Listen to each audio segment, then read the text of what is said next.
Thank you, my friend. You bet.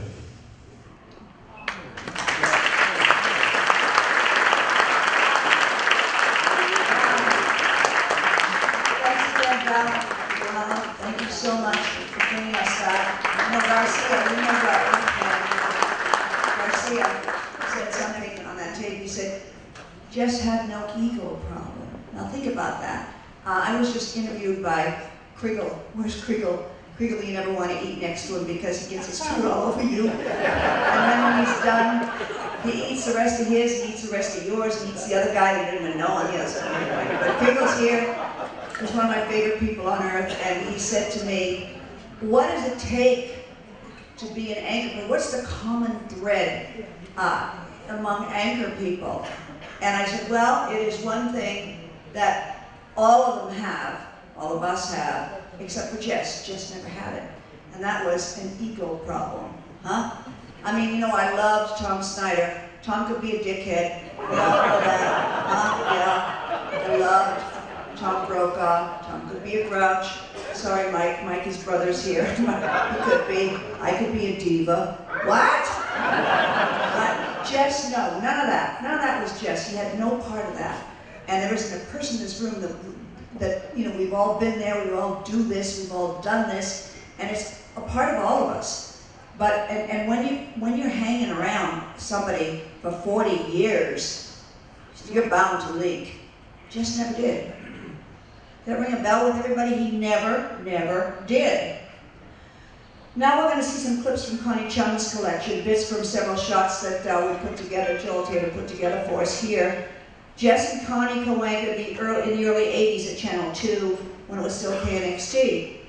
And the clips you will see are from the station's 50th anniversary show and were produced by Joel Taylor. Where the bloom of the night meets the gold of the day, someone waits for me. Come on, step into our time machine and go back with us 50 years to a time when this beauty had just rolled off showroom floors, like this one here at Donnelly Cadillac in downtown Los Angeles. And to get you in the spirit for our time travel, remember, it's December 1931, Christmas time, coldest winter in years. It's been raining for days, and there's even some snow that has fallen in the northern valleys. Men's suits are advertised at $19.95. That's $19.95. Eggs are 28 cents a dozen. Can of coffee, 33 cents. You can buy a T-bone steak for 12 cents a pound, or see Dr. Jekyll and Mr. Hyde at the Paramount for, would you believe, a quarter? The population of Los Angeles is 1.25 million, and many of them are huddled around their radios listening to a new crooner named Bing Crosby sing about the blue of the night meeting the gold of the day. Best things that happened with Jess. Do you remember the time that I was about ready to go on the air? I put on my microphone, and I had one of these watches that had a little chain on it, and I got the chain stuck on the microphone, and they were going 5, 4, 3, 2, 1, and I went, good evening. And Jess, being such a wonderful guy, after I did my little thing, because it was so funny, went, good evening. Warm, not too cool. Just about right. Now, who said that? I think it was Goldilocks. I think sure. You're right, you're right. Does she work here? She will. No way we could cram 50 years of broadcasting into a single hour, so we apologize to those of you we were forced to leave out. To you, then, the men and women who pioneered W6XAO and KTSL and KNXT, we dedicate this program to you. And without you, we wouldn't be here today. Good night. And we hope to see you again in 50 years.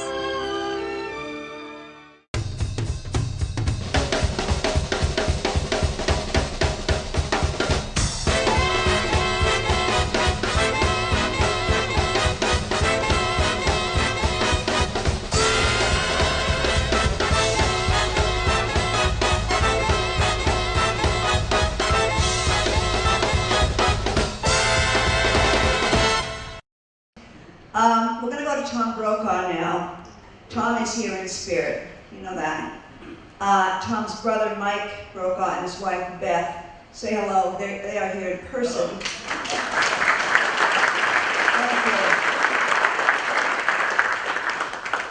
The Brokaws have been longtime friends of the Marlows. And this video was recorded at NBC New York, especially for this occasion. So here's Tom. Hi, I'm Tom Brokaw in New York, and I want to say hello to all of my friends in Southern California.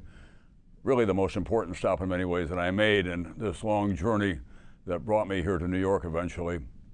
My friend Jess Marlowe and I were both children of the Midwest when we got the call to come to KNBC and have one of the most exciting adventures any broadcast journalist can have, to try to build that organization into the finest local news group in the United States. At the time, we were competing against the big news on KNXT. They were formidable competitors, obviously, but we did okay in the end, and Jess was an integral part of it. He brought to Southern California his Midwestern sensibilities, his gratefulness for having the chances that he had. And no one spoke at more service groups around Southern California than Jess did. He remained true to the true values of journalism. He was a constant critic when it began to go too soft, but he was always just the good guy. If we had a yearbook celebrating what was going on in Southern California in those days, obviously Kelly would be the homecoming queen, and Tom Snyder would be the smartass that everybody couldn't resist. Jess Marlowe would be the most popular, because whenever he walked into a room, he looked just like he does right there. He brought real sunshine into it and a kind of happiness that he'd gotten to where he was, and that we all should feel the same way. So I'm sorry I can't be with you there tonight, but have a margarita for me. And best wishes to all of you, and let's always remember not just Jess Marlowe, the person, or Jess Marlowe, the personality, or the journalist, but let's remember Jess Marlowe for what he represented, his values, his determination to not ever be cynical, but always be vigilant about how America should be and what the people of Southern California needed to know to make the decisions about their lives. Have a good time, everyone.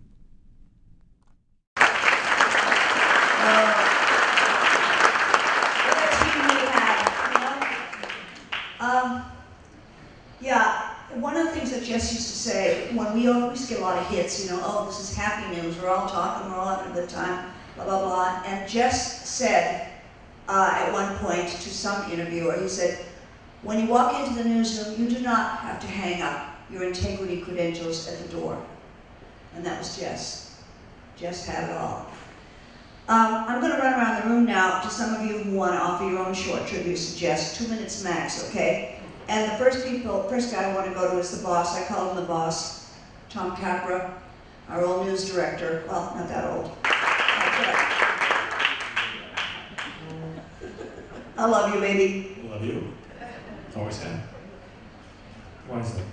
Am I supposed to talk now? Yeah, that's how you do. Remember how you taught me? Yeah, you talk, now you talk. Well, I've got something to say. I know you do. You always did. When I was news director at KNBC and heard Jess Marlowe was available, I went after him full blast. It was a time when Vince Manzi and I were creating slogans and nicknames for our anchors and reporters. Fritz said it would be like this. If it sweats, Fred will show it to you. Earthman, money matters. But what were we going to do with Jess Marlowe? Well, we came up with a campaign to bring Jess back home to KNBC, and that is exactly what we call it.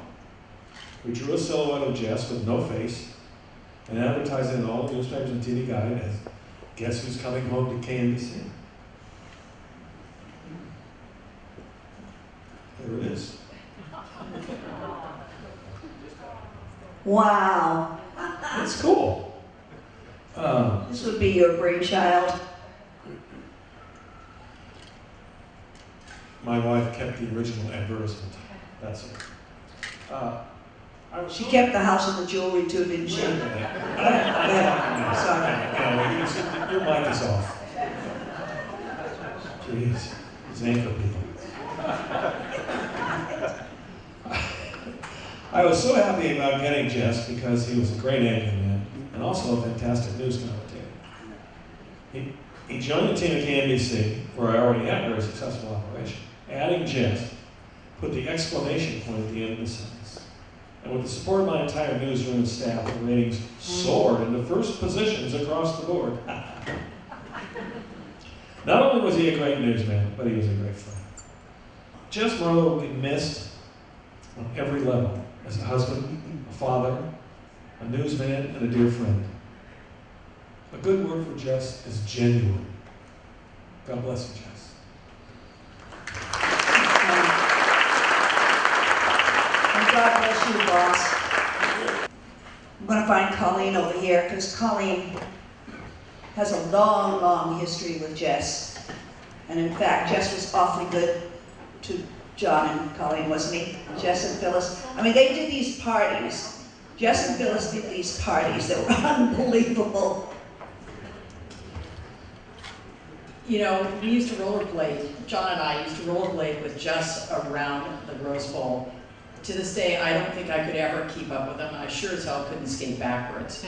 But Jess, you know, I tried to think of one word that would really describe Jess. We all know about his integrity. We all know he had standards. You know, I feel like 31 years ago when Connie left for New York, he was saddled with me. I was this young know-it-all idiot, and Jess really took me under wing and taught me everything I know about the business. He was a great mentor.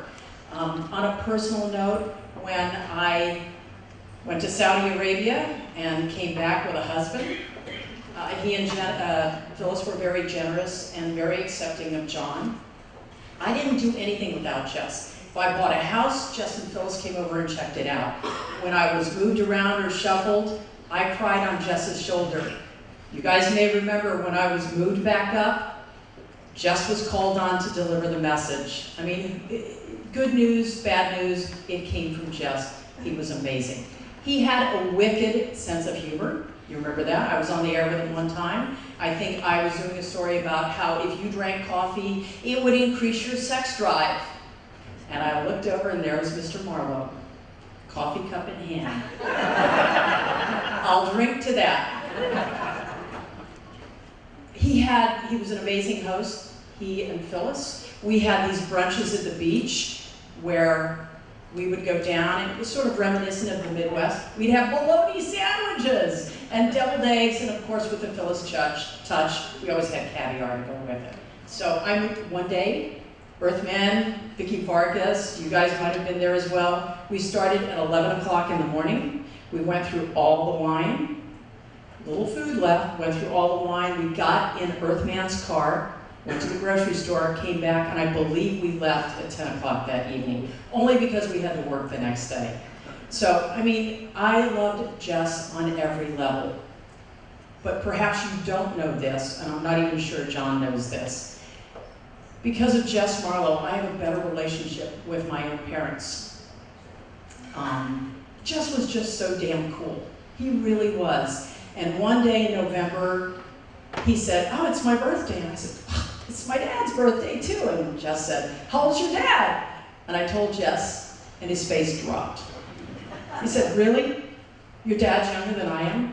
"Not by much, it was like a year or two." And I said, yeah. He had a little ego when it came to that, just a little. And I looked at my parents in a whole new way because of that. I would go out and hang out with Jess and Phyllis. I would have dinner with them. I relied on them. He was just so cool. And because of that, I realized my own parents could have been cool. And I developed a relationship with them, I think, as a result of Jess. So Jess, I thank you for that, and Phyllis, because you know, he had a lot of women on the air, but he had one partner, and that was Phyllis. Thank you. Boy, that is for sure. I remember Phyllis got to a point where she didn't want to fly anymore. She couldn't fly. And Jess was a skier, you know, and he did everything. He did everything physical. And I said, "Jess, I'll go skiing with you because I love to ski." And he said, "Can't." He says, "I'm in this with Phyllis, and we're in it together. And whatever she can do, I can do, and whatever she can't do, I can't do either." But anyway, Marshall, where are you? Where's the flyboy? Ah, yes. And we got Gene Gleason. We got a lot of pilots here today, huh? And y'all know John Marshall. I just want to observe that this is such a rare event. We have cameramen in the middle 3 tables or so who work with guests. We have John Parsons, who came all the way from Colorado, where he attended last month the memorial at Phyllis's home. We have Ernie Chacon from Arizona and his wife, Yvonne. We have Bobby Leon. Bobby, how is it you're still alive? It's amazing. And beloved Dick Smith, and let's see, Kirsty Wilde, my God.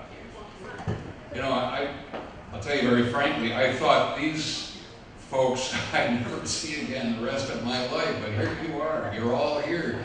And this is really wonderful, but it's also a rare one-time only event.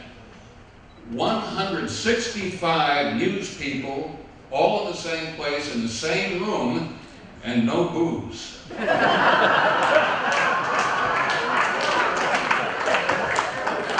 am here to talk about a disease, not alcoholism. We already heard about it in the video. Kelly was talking about it. Kriegel was talking about it.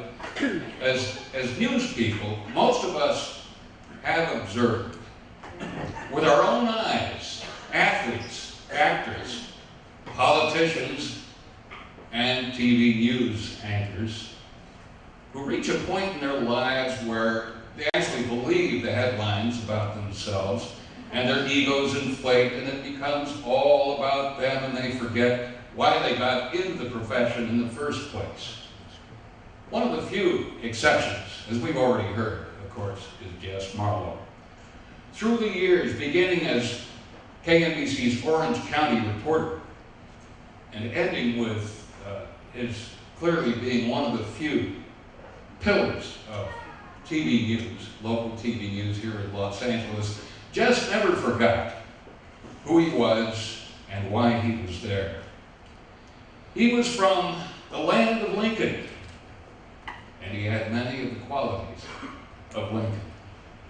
He was humble, yet the best of the best. He was like gravity, always there, telling the story straight. Balanced, fair, objective, with a kind of integrity that we don't see much on the news anymore. I will never forget him as a professional, but most of all, as a good friend who will be deeply missed.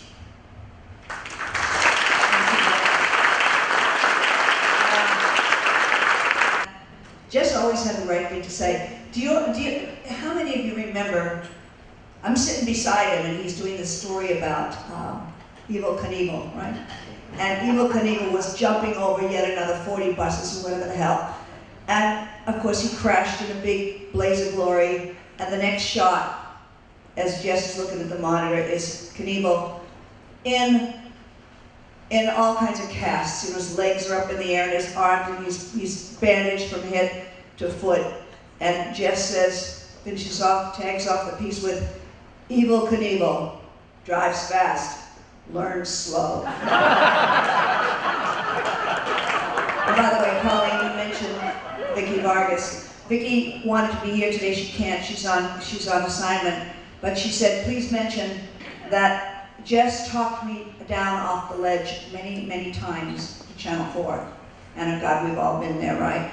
And she said, he's the reason, Jess Marlowe is the reason I'm still here after 32 years. So that's our Vicki Vargas. I'm trying to make my way over here to Kawakami because Phyllis Marlowe wanted and specifically asked the Stan Kawakami, who's been loyal to the Marlowe family for these many years now.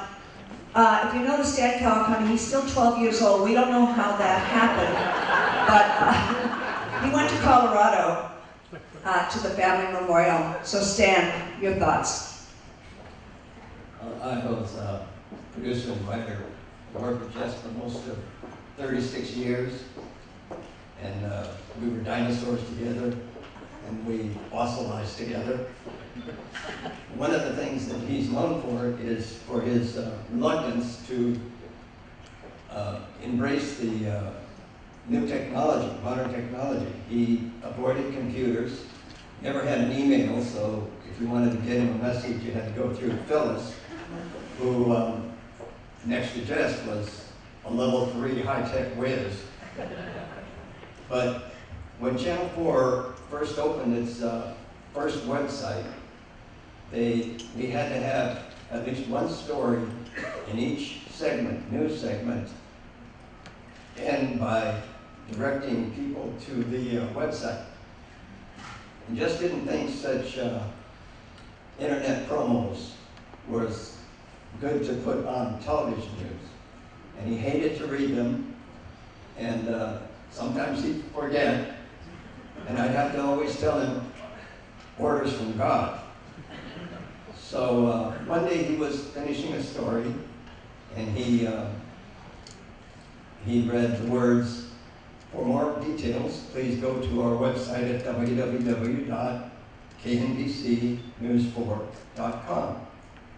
Then he added the words, "For all of you who give it.com."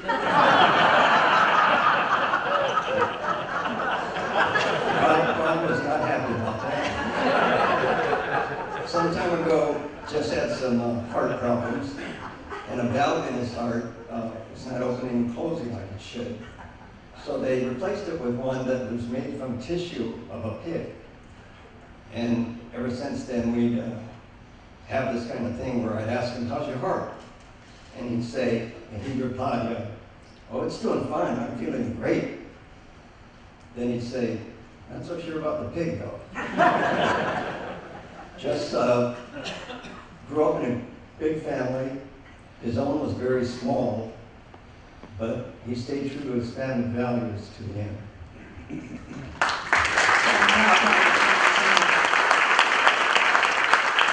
Another person that Phyllis Marlowe asked me to please ask to say a few words is Na Dang.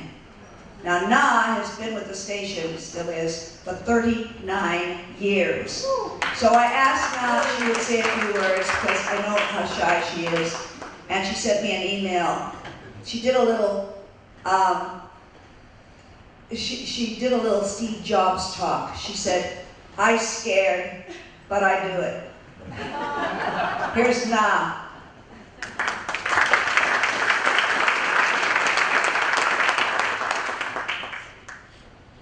Oh, and Na brought the family, the class photo. That was all of us.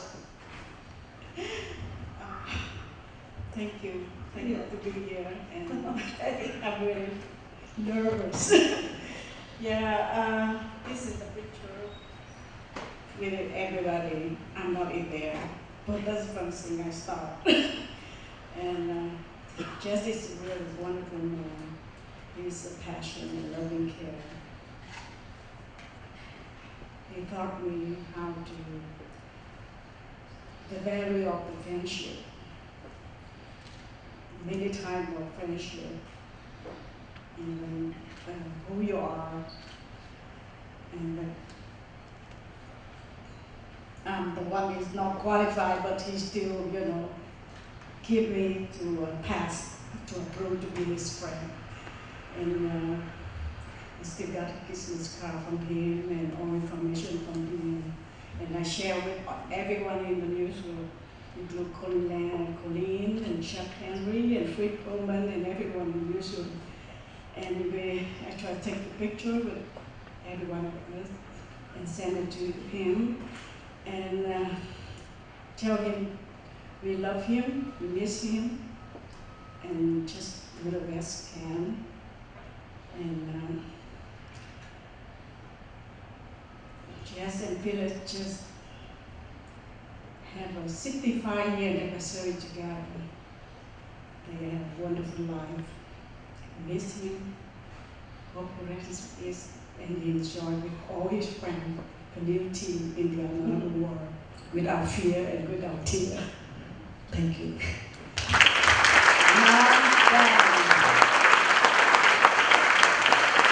Check out this class photo on your way out. We're going to put it right up here on the board for everybody to see. It's all of us in our shining glory. Oh my God, I had real pants on too.